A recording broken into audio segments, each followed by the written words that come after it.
کوئی مصیبت نازل نہیں ہوتی مگر اللہ کے حکم سے، اور جو شخص اللہ پر ایمان لاتا ہے وہ اس کے دل کو ہدایت دیتا ہے، اور اللہ ہر چیز سے باخبر ہے۔ اور اللہ کی اطاعت کرو اور اس کے رسول کی اطاعت کرو،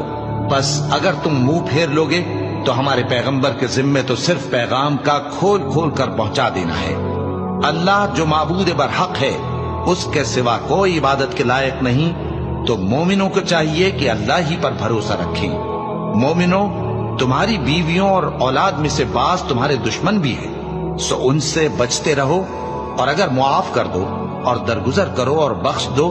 تو اللہ بھی بخشنے والا ہے، مہربان ہے۔ تمہارا مال اور تمہاری اولاد تو آزمائش ہے، اور اللہ کے ہاں بڑا اجر ہے، سو جہاں تک ہو سکے اللہ سے ڈرو اور اس کے احکام کو سنو اور اس کے فرمانبردار رہو اور اس کی راہ میں خرچ کرو، یہ تمہارے حق